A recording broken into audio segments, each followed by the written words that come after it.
Here we are. We are in Joshua, and we're just reviewing from chapter 4, verse 21, and then we'll go on. Vayomer el b'nei Israel, and Joshua said to b'nei Israel, they more saying, Asher yish'alun b'neichem machar, that your children will ask you, your children will ask tomorrow ed avotam, their fathers, they more saying, Mam ha'avanim ha'ele, what are these stones? Again, Bnei Israel set up the stones at Gilgal, okay, and so the people Joshua's saying that it was for a sign and for a remembrance. It's a sign for the people in this present time. It will be for a remembrance for the people that are later. How do we know that? Because here, where it says, your sons will, or your children will ask tomorrow their fathers, what are these stones? Not to you anymore, but what are these stones for? Now, as we come to some sort of monument, and we ask, what's this monument about? In that generation, we would say, what's this monument to you? In other words, why do you need it?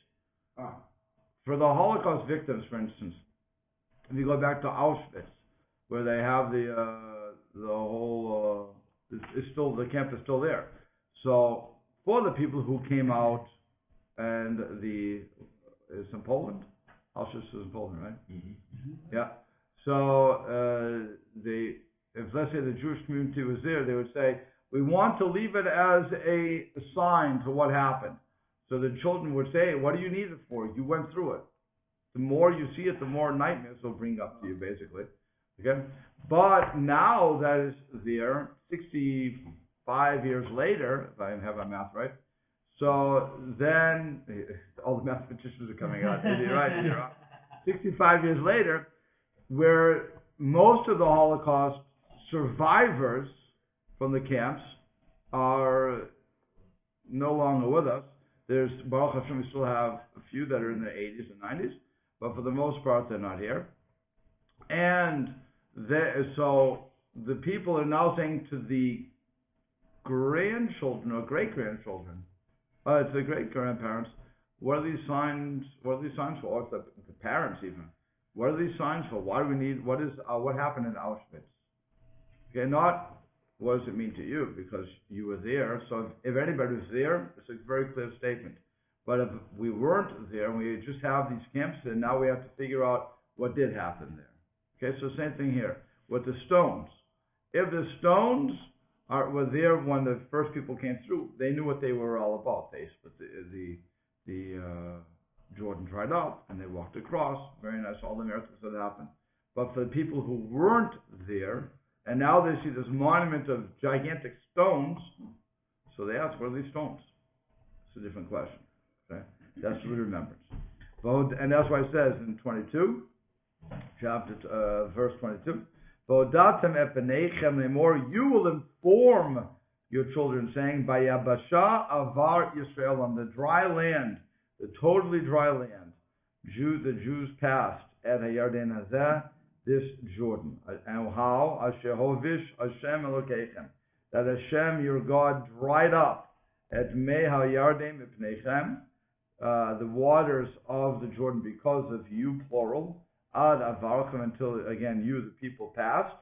Ka'asher asa Hashem Elokeichem the Yam Suf, just as Hashem your God did at the Yam Suf, Ashehovish Mipaneinu, that Hashem dried up before us, out of Reinu, until we pass.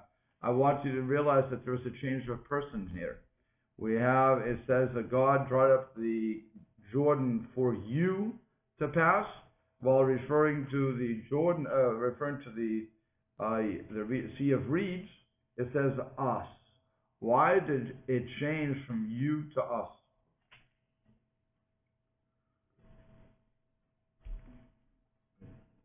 What would you say?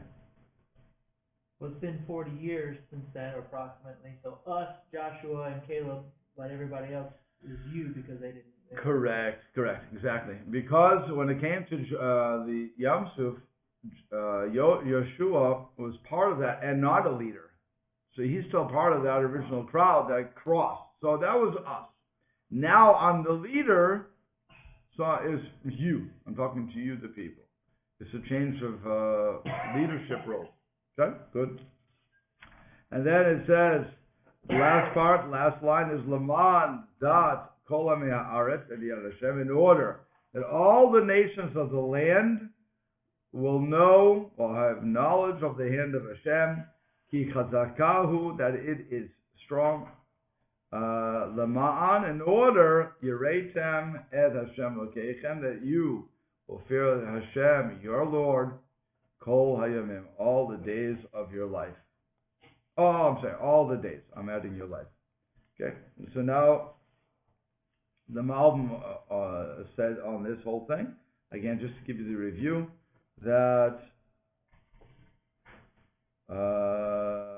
here it is, and you will inform through this remembrance, you will tell them that the Jews passed the Jordan, and only as remembrance of the miracle in itself, that and also in the merit of the Aaron, the Ark of Testimony, it went over. And then it says that God dried up, that He dried up the Yams, just as God dried up the Sea of Reeds before us. He wants to say us because Joshua, like I said, was from one of the people who came out of Mitzrayim. By the way, who else is coming? Is there anybody else there besides Joshua and Caleb who came out from Egypt? The whole generation was supposed to have died off in the desert. Right? Which generation? That came out of Egypt. Be very specific there. Only the generation between 20 to 60. So if I have anybody younger than, in other words, who was 19, at the time of the spies, they've made it. So they also crossed, in other words, kids. And elderly. You have a whole elderly crowd. Joshua's not the only, Caleb and Joshua were not the only ones who walked out like that. You have people who were 60 years old. They could have been 100 years old right now. It wouldn't be the first ones to hit 100. Certainly not in that time period. Okay, so you could have people who are over 100 too, walking into. So it's not walking to Israel. So when he says us, he's really, it means there's a whole bunch of people he could be referring to. Certainly the kids under 19. You have a whole generation there. And they all walked across. I remember that. So like I said, it's only 40 years later. So he says, so also the waters of the Jordan dried up from before you, who are coming into this land, and both of them were in the way of a miracle, and both of them were for two purposes. One, the first purpose is in order that the nations recognize the hand of Hashem and they have fear of Him. And what is the fear? What kind of fear? The fear of punishment. The nations only have to understand God is powerful. That's all they have to understand. And they have to be afraid that they are going to be next. Okay? The second one is that Israel recognized His wonders, and they have an awe or respect of Hashem. It's a different type of fear again. Same word, yira, but it's a different type. We're talking about more of a respectful thing. And also,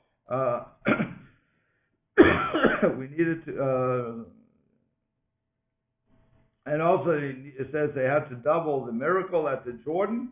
In other words, that the miracle was that they already experienced at the sea, so that also the nations of this land of Canaan, who did not see the splitting of the Reed Sea, they would know the hand of Hashem in order that, and that's number one, and two, in order that you would fear Hashem all the days, and therefore it adds the hand and the power for every generation.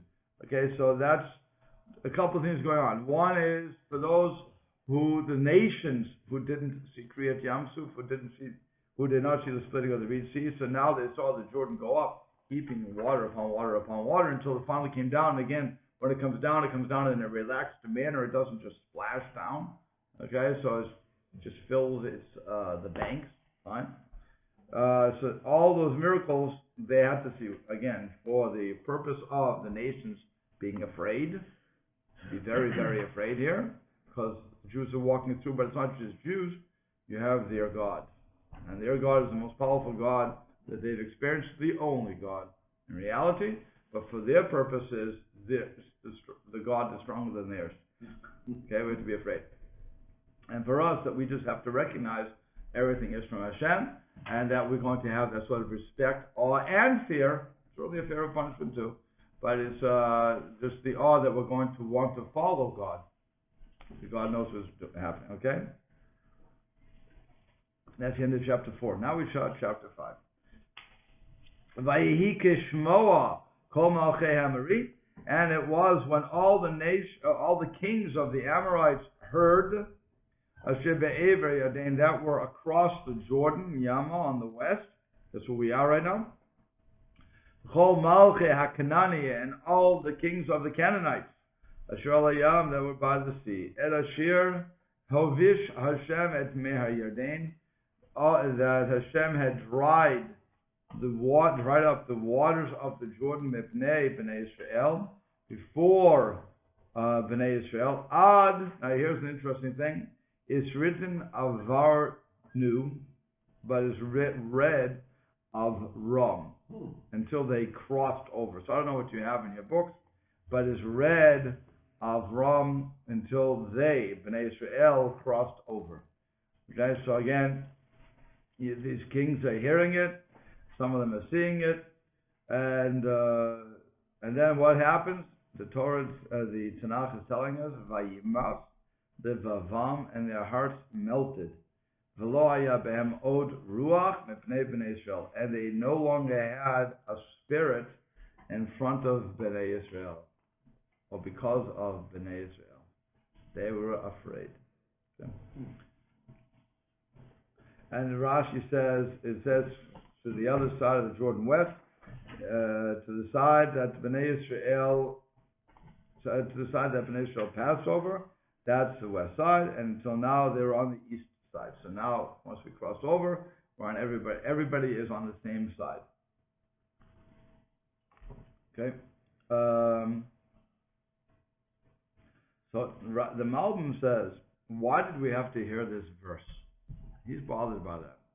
He says the verse is really right in the middle of something. Okay. So he says, it says they heard that their hearts melted. Why do we have to know that? It's informing us that it was established when it said in the previous verse 24 that in order that the nations of the land will know the hand of Hashem that is strong. So therefore they became afraid. Now the Jews would not be afraid to circumcise or become circumcised themselves in that time, and they weren't afraid that if they do become circumcised, then the nations would be able to attack them because they're weak. But because when an adult is circumcised, as we know from the story of Shechem, back in the time of Jacob, when Jacob and his family were coming through, and Shechem raped Dinah, and then he wanted to marry Dinah. I'm going back to Genesis for this. And then the people, so Shechem's father Hamor wanted to try to make some sort of treaty with Jacob and his family, so that they could, so that his son Shechem could marry Dinah. Okay? So the brothers come up with this scheme that they'll tell them, circumcise yourselves, and otherwise we can't live with you. It's an embarrassment for us. So money talks. Jacob and his family were very rich, and Shechem and Hamor were very rich. So Hamor said to the people, they want to live with us. All they are asking for us to do is to circumcise ourselves. If a person of your age would hear, or our age would hear that, anybody who has pain sensors would hear that, I think most people would say, no, thank you very much. We don't need that sort of peace treaty. Okay. But it's, the people said, oh, you wanted Mr. Chamor? By the way, Chamor in Hebrew means donkey. So You can imagine the guy wasn't that smart, but yeah, crazy thing to name your kid Chamor. Okay, donkey. The rocket scientist. Rocket scientist.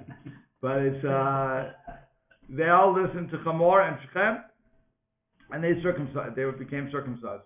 Now they says on the third day of their circumcision, that is when the sons Levi and Shimon went in to recapture their, to rescue their daughter and kill everybody that they saw. Okay. Revenge for their sister. Why they wait for the third day? That's a question everybody asks. Why wait for the third day? They were in the most pain. And now becomes a very important thing for people who go through operations. Because the first day you go through the operation, you're thinking, where's all the pain? You're drugged out. Yeah, you're drugged. That's right. You don't feel the pain. But you feel, what's going on? By the third day, when your body is finally catching up with you, that is perhaps, because I went through an operation, I can tell you for a fact that for me, it's exactly how it worked. The third day, I wanted to take a gun and kill the doctor, saying he didn't do what he was supposed to do. Okay? Remember that. I looked like the 90-year-old man walking from Harold Burnett, for those who have that sort of a reference in their mind, Tim Conway. I remember that's exactly how I was walking. My father, I woke up at 5 in the morning, 6 in the morning, my father said, what's wrong? I said, give me a gun, I'm going to kill the doctor. But it was the third day. After that, I suddenly got better. Okay, so the third day, for adults, seems to be the worst day. For kids, the first day. So it's interesting. The first 3 days are very bad, but after that again. But the first day for a child also is very bad. But it's for some reason adults go the third day. So here also, if you're going to circumcise everybody on the third day, in 1 day, so then they're pretty weak. And on top of that, there's 3 million sitting ducks. So the nations could come down and swoop down and kill them all, right? That's why they would be concerned. So in the next verse, by the way, that would be the end of the chapter in reality. If you look, you'll see the samach there. That's the end of that chapter. That one line is that chapter. Okay? It's very important to keep in mind what chapters end here. Okay? We don't have a samach, you got a space here. The space. I have a samach. So that's really the end. That one verse is one chapter. It's a parenthetical chapter. Sorry? Samach stands for soap.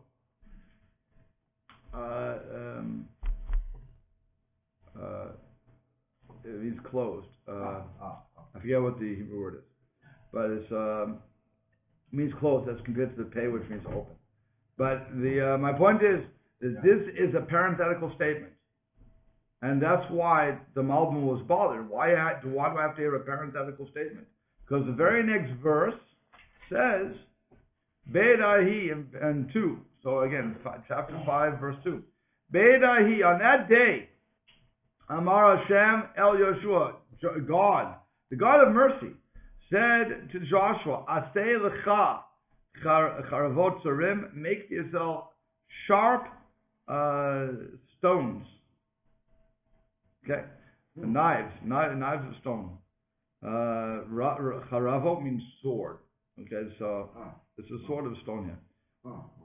V'shuv mol et bnei Yisrael shenit, and go and circumcise bnei Yisrael a second time. I don't know if anybody's hearing that, but okay. Everybody's just taking, second time, do it. Whatever God says, fine with me.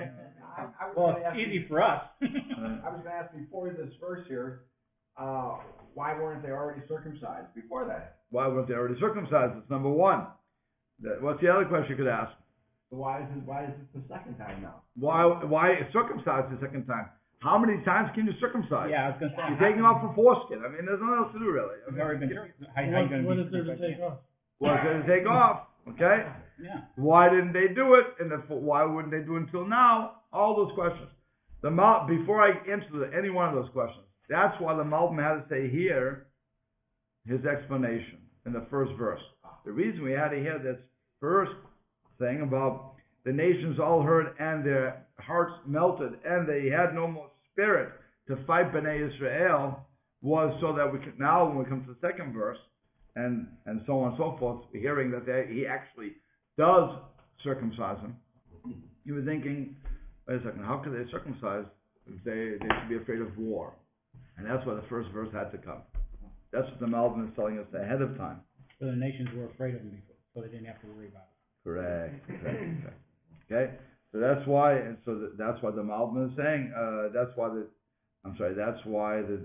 Tanakh can tell them, now you can do this. Okay. Now I'm going to answer without reading this whole thing. I'm going to answer first questions first. When they were in the desert, they were supposed to go from Egypt, if not for the spies, from Egypt to Sinai to Israel. Should have been a very quick trip. Okay? What happened was they sinned with the golden calf, which it gave them headaches, but that wasn't the worst. The worst thing was the spies. When they sinned with the spies, they were condemned to die out in the desert, the 20 to 60-year-olds, and that would take another 38 years. Okay? If they would have gone directly from Egypt, Sinai, Israel, then there would have been no problem to circumcise your children. They would have been able to circumcise them, so it's no problem. Since they're traveling, and they don't know when they have to break camp, thus, if you look in Deuteronomy, it says sometimes they were there for a day, sometimes a month, sometimes a week, sometimes whatever. In other words, they never knew when they were going to leave. To circumcise a child and then to start on the trail is dangerous for the child. You can't circumcise your children like that. There was one tribe that did circumcise no matter what. Tribe of Levi, correct.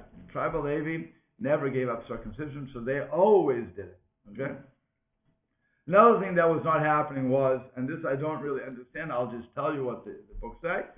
The north wind, because they were surrounded by clouds, remember the clouds of glory, because they were surrounded by that, and there was an air-conditioned situation here, so the north wind, which is the healing wind, wasn't blowing.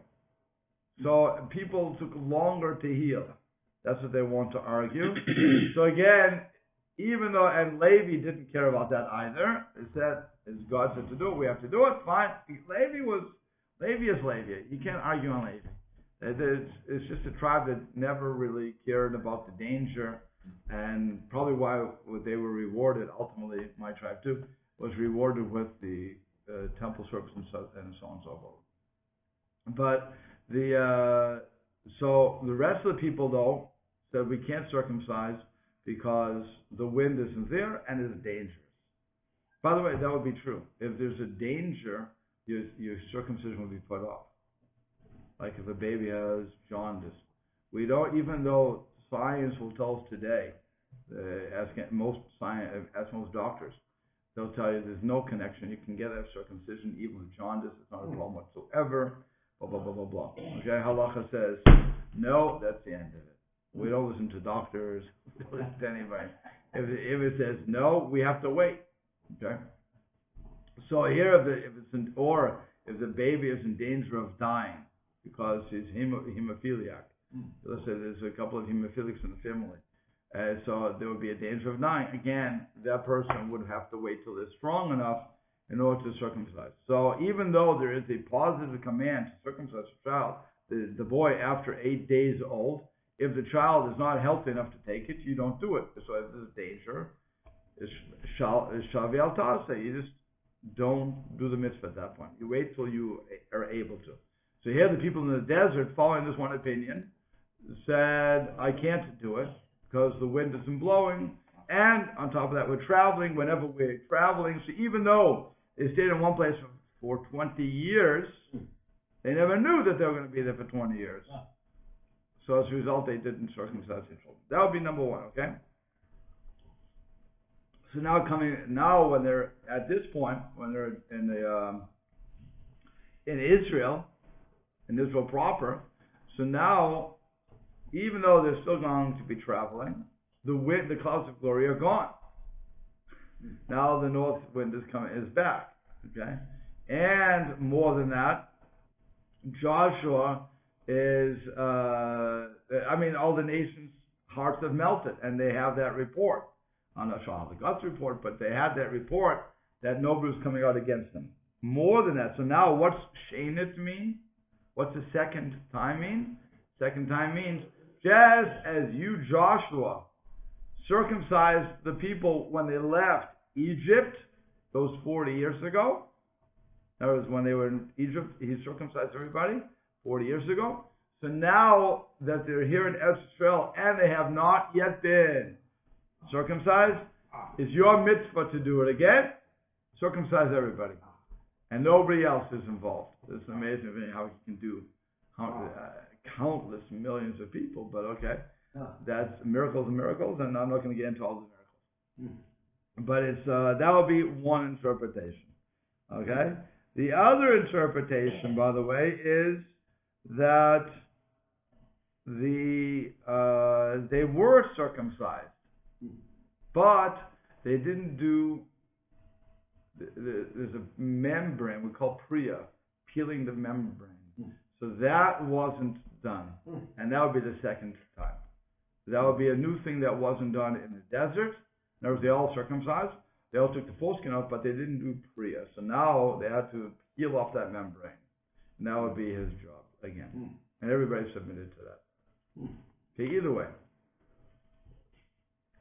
You can have either way for that. Okay? So everybody's good with me? You would never know that. Bill usually comments. You never know that without the commentary knowing all the background. Correct. What you'd have is, I don't know how they translate that, by the way, a second time? Yeah, second time. Yeah, so I'm not sure why people wouldn't ask that and be bothered by that no matter what. Yeah. But okay. Yeah. They probably ask you. They just the way, so that's what people normally do. They just, it's a problem, leave me alone. Okay. Yeah, and then they just discarded all its foolishness. Yeah, right. Well, they would say we don't understand it, but it would be interesting. I'll leave this to you actually. To anybody who wants to take up the challenge, how would the Interpreter's Bible, that's a Christian thing, right? Yeah. How would they understand this? Does it go to Nach? Yeah, I'll check it out. So they'll be interested to know how they understand it, if they're going to quote our sources or not, what they're going to come up with. But it would be, like I said, if it's just straight text, it doesn't really make sense when it's a second time. Good. So, I've got a question. Yeah. If a person was fully circumcised the first time, would they then just make a cut, just a nick? What would they do? For what purpose? To circumcise them the second time. Or did they even bother? No, you didn't actually. I'll give you a practical thing. Let's say a person today, okay, you go to the doctor today, when you're a baby, they circumcise all the kids in the hospitals. Right. Okay. Now that's a non-Jewish baby. Right. So now the non-Jewish person decides he wants to convert. He wants to convert to Judaism. Very nice. So he goes through the whole torturous thing from the Orthodox, even conservative, and then he has to. So now thing comes, you have to do circumcision. Oh, you circumcised already. Great. No, it doesn't work. We have to take blood from the region, but you don't take anything from the top. It's just getting a drop of blood. So you use the needle that you would use for insulin injections. I've seen that being used. You just have to get a little blood. It's just ceremonial. Yeah. It's just a ceremonial drop of blood. Because you already were circumcised, so you can't do much more. But if they didn't peel the membrane off, which I don't know what, I'm not a biologist, I have no idea what I'm talking about. I admit it. Okay? Just going by what I was reading. Apparently there's an extra membrane under the foreskin that, again, which we all do a clean. So I don't know if anybody, even unless you're a doctor, knows what they were talking about. But apparently there's another membrane. So if that was still there, they would have to do priya. So that would be something else. Like I said, I think everybody does the same sort of procedure. The only thing is the difference between a doctor and a moel, a ritual circumciser, is the moel takes all of 30 seconds. The doctor takes 45 minutes. So the same baby is torturous for a doctor to do it. He wants to put a clamp on. The kid's crying for 45 minutes. With the Orthodox guy who comes in, chop, it is done. It's 30 seconds. And there's you give the kid a little wine at the end. He shuts up. Okay. They saturate a little wine. They put it on to suck. Right. Suck on that. Right. And by the way, the reason that the child cries is not because of the knife, but because he's cold. You open the diaper, so now he's cold, and he doesn't know what's going on. Yeah. But it's not because of pain. He doesn't remember the pain anyway. Sorry? I don't know about that. Why wouldn't it cause pain? They say that the pain sensors are not yet fully developed at 8 days old. At 8 days old, vitamin K is released in the system. That's a healing. The coagulant, the clotting. That's from the 8th day on. But apparently the pain sensors aren't as strong as when you're an adult. That's from the doctors. That's what I saw also. So I don't know. I'm not sure how they measure that, but it's that's an interesting. No, they don't have the babies. They don't have the babies. Nobody remembers, right? I'm not sure about that. You have some adults some males who, when it's the circumcision, we all back away. We don't want to be part of that. But I'm sure there's some sort of vague memory of that. There is one other difference with the medical circumcision. Yeah. The doctor's bill. Yeah. There you go.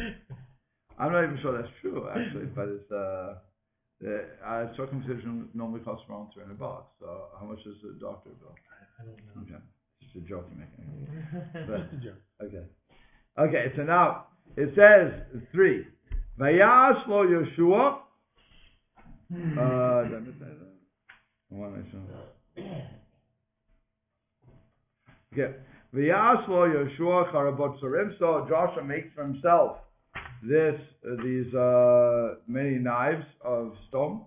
Vayamal et bnei Yisrael, and he circumcised bnei Yisrael el givat ha'aralot, to the mound of circumcision. They call the place the mound of the circumcisions, foreskin. Sorry. And Rashi says it's called that because of what happened there.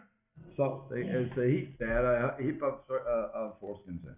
Now that would be followed. That would really make sense if they had not circumcised themselves in the 40 years. Okay.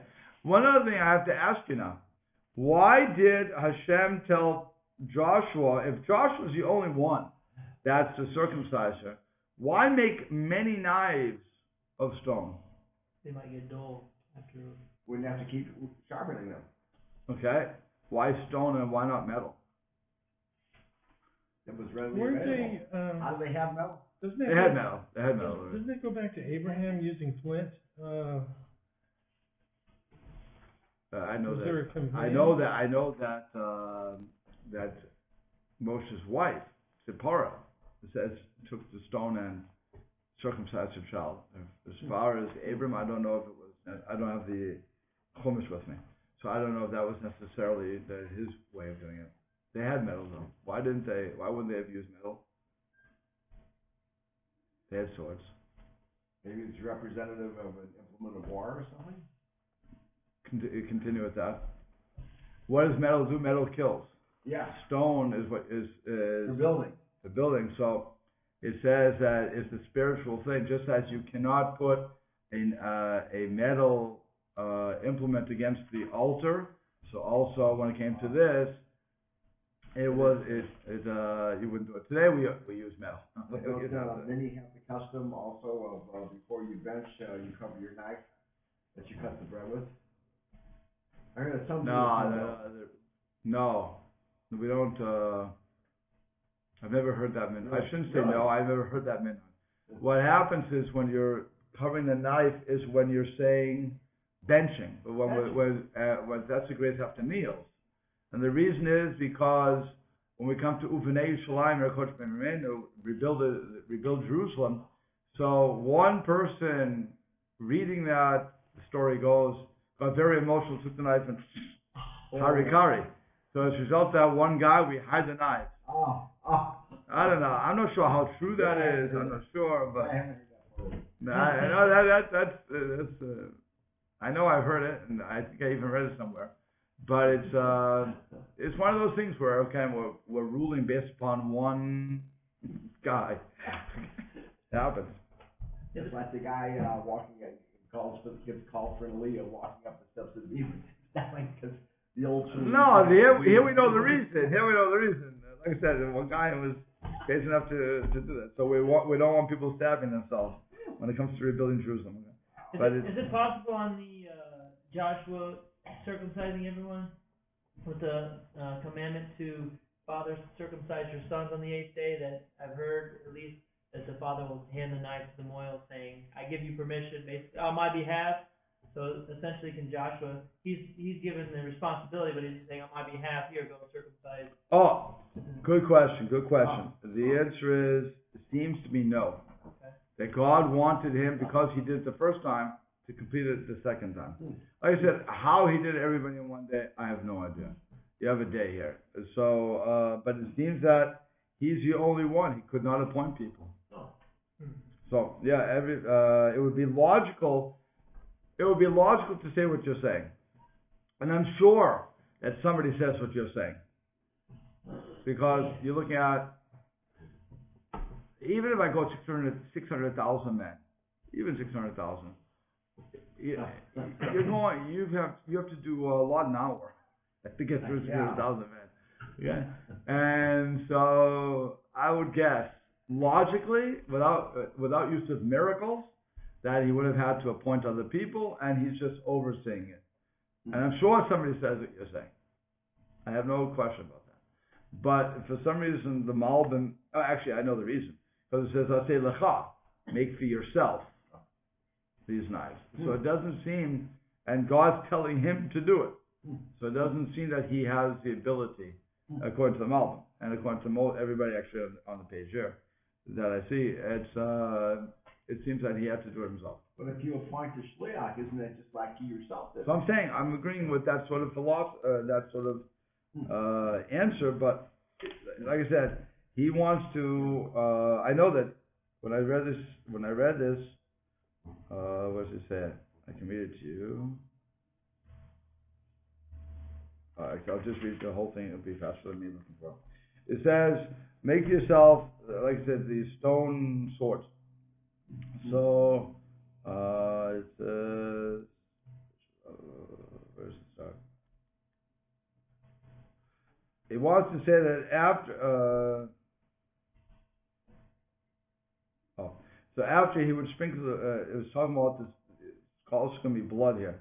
So after sprinkling the blood in order to cleanse them from the spiritual purity of the dead, so it says, therefore you could not circumcise them with a sort of metal, which is a vessel, and the sword is like touching a dead body, and that's going to go back, and it's going to cause them to be spiritually impure, so you don't want that. Therefore, he circumcised them with a stone that is not a vessel, not a vessel. And then it says, okay, second time, it doesn't answer that question. Where does he say it? You'll have to forgive me, I don't remember what it says anymore.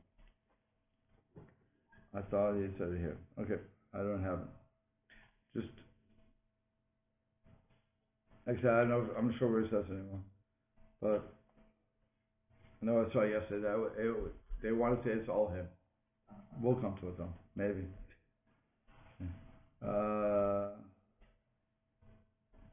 Next one. So we're on, we're not next one. We'll have to stop there.